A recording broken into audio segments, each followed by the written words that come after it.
देश के भिन्न भिन्न कोनों से पधारे हुए संत महापुरुष, विद्वतजन, आत्मीय भाइयों और बहनों,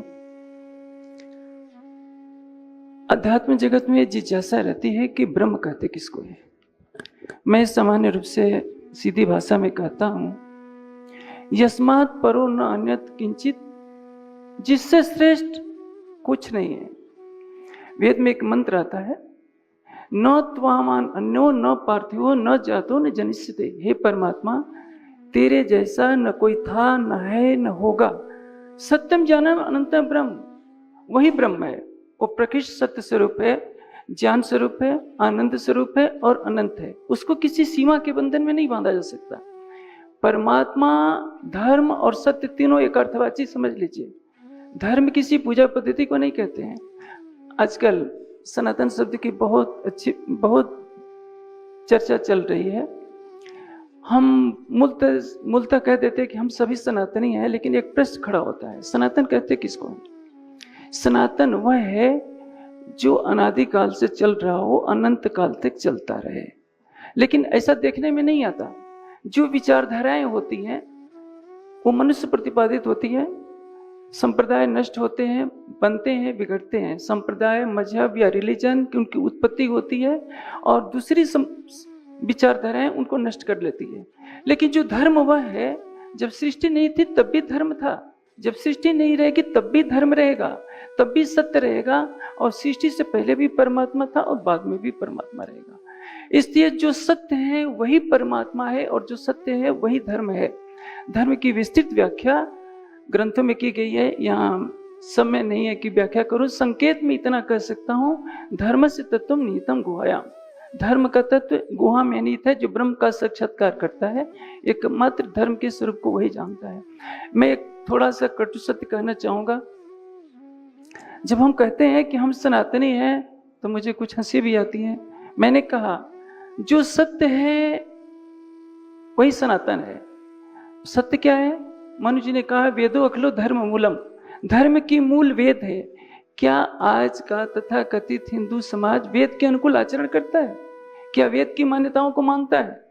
वेद ने तो कहा कि एकम एव अद्वितीयम, उपनिषद का वाक्य है। वेद कहता है एकमात्र परमात्मा ही उपास्य है। गीता में योगेश्वर श्री कृष्ण ने वेद के सार तत्व को समझाया। उन्होंने कहा कि तमेव शरणम गच्छ सर्वभूतेन भावन। गीता में योगेश्वर श्री कृष्ण कहते हैं, यो माम अव्यभिचारेण भक्ति योगेन सेवते। अव्यभिचारिणी भक्ति क्या है? जिसमें एक परमात्मा को छोड़कर अन्य किसी की भी उपासना ना हो। क्या हम हिंदू ये सच्चे हृदय से कह सकते हैं कि हम एक सच्चिदानंद परमात्मा की भक्ति करते हैं? हमारा हिंदू समाज 1200 जातियों और 1000 संप्रदायों में बटा हुआ है। सबकी अपनी अपनी मान्यताएं हैं, सभी आपस में झगड़ रहे हैं, सब दूसरे की मान्यताओं का खंडन करते हैं। लेकिन उनकी मान्यताएं स्वयं वेद के विपरीत हैं। वेद किसी वर्ग विशेष का प्रतिनिधित्व तो नहीं करता। यजुर्वेद में जो राष्ट्र वंदना है, आप ब्राह्मण ब्रह्मणे ब्रह्मणस्य जायताम आराष्ट्र राजन्य सुर इस्पे अधिजायताम, ये भारत भी कर सकता है, पाकिस्तान भी कर सकता है, अमेरिका भी कर सकता है, रसिया भी कर सकता है। क्योंकि वेद उस सर्वशक्तिमान परमात्मा की वाणी है जिसके समझ करोड़ों गैलेक्सियों वाली यह सृष्टि एक परमाणु के समान है। हमने परमात्मा को एक छोटे से दायरे में बांधा, हमने सनातन शब्द को एक छोटे से दायरे में बांधा। जिस दिन हम वेद के ज्ञान की महत्ता को समझेंगे, उस दिन हमारी सीमाएं भारत को पार कर समस्त सृष्टि को भी पार कर अद्वैत धाम में स्थित होगी। जानते हैं, जो आप कहते हैं ओम शांति शांति, वेद में शांति पाठ की शुरुआत कहाँ से होती है? देव शांति, अंतरिक्षम शांति, पृथ्वी शांति, आप शांति, वनस्पति शांति, औषधीय शांति। दो लोग किसको कहते हैं? जहाँ से करोड़ों गैलेक्सियां निकल रही है। हम पृथ्वी पर कुछ मान्यताओं को लेकर, कुछ व्यक्तियों को लेकर एक संप्रदाय बना लेते हैं और समझते हैं कि सनातन इतना ही है। सनातन इतना नहीं है। हम जितने अनंत की कल्पना करते हैं उससे भी परे जो अनंत परमात्मा है, वादवस्य विश्वभूतानि त्रिपादस्य अमृतदिव त्रिपादुर्दुदेत पुरुष, उस परमात्मा का ज्ञान वेद है। और वेद का उल्लंघन करने वाला सच्चा सनातनी नहीं कहला सकता है। हो सकता है सनातनी कहला सकता है, क्योंकि भारत में जो पैदा हुआ है वेद के किसी न किसी अंश को ले सकता है। लेकिन पूर्ण अंशों में हम ले चलेंगे तो हम पूर्ण शुद्ध सनातनी है। पूर्ण अंश में हम पालन नहीं कर सकते हैं, हम अपनी सांप्रदायिक कट्टरता को प्राथमिकता देते हैं, तो कहीं ना कहीं हम अंश रूप का ही पालन करने वाले सनातनी कहे जा सकते हैं। मेरी बातें कुछ कड़वी लग सकती है, इसलिए मैं क्षमा चाहता हूँ, क्योंकि अलग अलग विचारधाराओं के अनुयायी मंच पर बैठे रहते हैं और ये मेरी बात सब जगह पहुँच रही होगी। ज्ञान शिष्ट को धारण करने वाला होता है।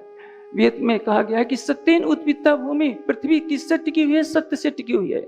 सत्य ही परमात्मा है, सत्य ही ज्ञान है, वेद ही सत्य है। और इसलिए आज आवश्यकता है कि वेद के शाश्वत सत्य को हम धारण करें। देखिए हमारा समाज कितनी संकीर्णताओं से गुजर रहा है। मैं उसके थोड़े से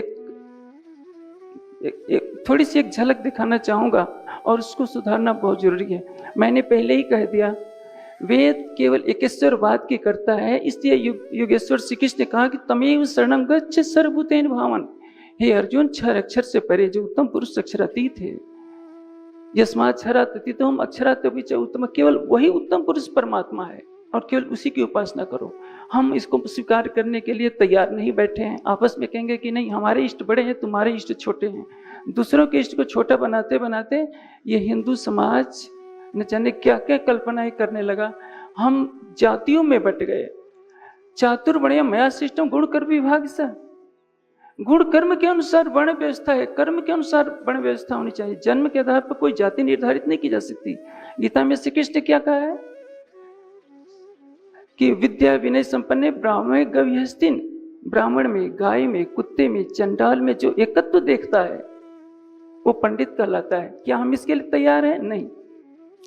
वेदांत का एक सूत्र है, अभिचा स्मृते। आप देखिए, मैं नाम लेकर क्या कहूं, इस सूत्र की व्याख्या सभी आचार्यों ने क्या की है। हम सूत्र को यदि चलता फिरता स्मशान कहेंगे तो हिंदू समाज एक झंडे के नीचे कहां से आएगा, कहां से प्रेम बढ़ेगा? जो वेद की वाणी कहती है तत्र कह सो का यू एकत्वम अनुपस्थित।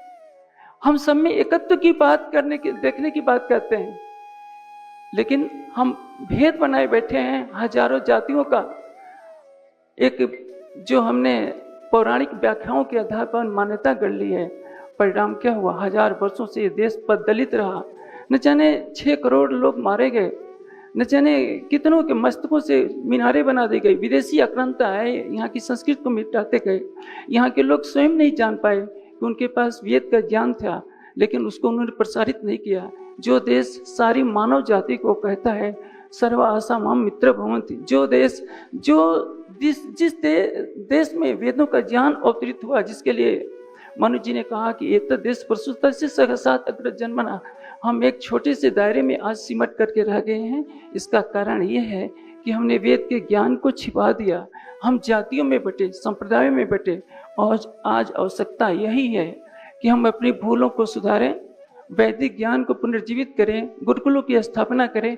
हम करोड़ों करोड़ों के मंदिर तो बना देंगे, लेकिन वैदिक ज्ञान को फैलाने का प्रयास नहीं करेंगे। और सबसे बड़ी चीज, ध्यान के द्वारा ही उस परमात्मा को जाना जा सकता है।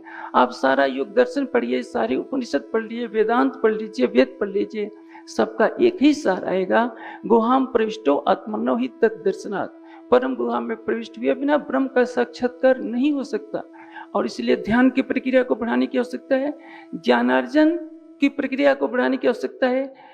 ज्ञान को हम जितना बांटेंगे, वेद ने कहा है सत्य है समाहर, 100 हाथों से बटोरिए, 1000 हाथों से लुटाइए। यदि हम ज्ञान को छिपाते हैं तो ये ज्ञान का छिपाने का अभिशाप ही तो हमें ले डूबा है कि एक समय में 6 महाद्वीपों में वैदिक संस्कृति थी, सर्वत्र वेद का स्वर गूंजता था। आज हम सिमटते सिमटते भारत में भी असहाय की अवस्था में है। ये हमारे अपराधों का दंड है। हमने वेद ज्ञान को छिपाया, हमने सबके अंदर एक चेतना को नहीं देखा जिसके लिए वेद का उपदेश है, तत्र कहमोह कहसो का युग एकतम अनुपस्थित।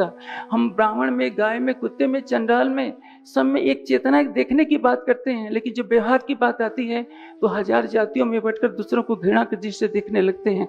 इन भूलों को सुधारे बिना हमारा कभी वैदिकत्व का सूर्य कभी चमक नहीं सकेगा और अध्यात्म का सच्चा ज्ञान सामने नहीं आ सकता।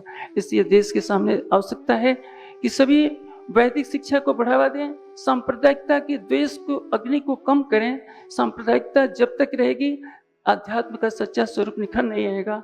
अध्यात्म का स्वरूप, परमात्मा का स्वरूप सांप्रदायिक रूढ़िवादिता से, कर्मकांडों से सभी परे है। इसलिए वेद का ज्ञान किसी के प्रमाण की अपेक्षा नहीं कर सकता, वो स्वतः प्रमाणभूत है।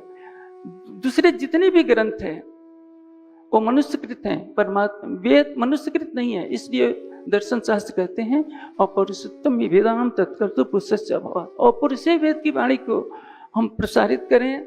सच परमात्मा जो 6 अक्षर से परे उत्तम पुरुष अक्षरातीत है उसको जाने, स्वयं को जाने, जिसके लिए तारतम्य वाणी कहती है बिन चिने आप पार ब्रह्म को कौन कहे जानो। जीवन का परम लक्ष्य क्या है? पहले आप पहचानो, हम स्वयं को जाने। जब तक अपने को नहीं जानेंगे कि को हम कुतः आगतो वैसे देहांते प्रलयांते वा कुत्र गमिष्यामि, तब तक हमारे जीवन का लक्ष्य पूरा नहीं होगा। मैं आशा करता हूँ कि आप मेरे वचनों को अंगीकार करेंगे। प्रणाम।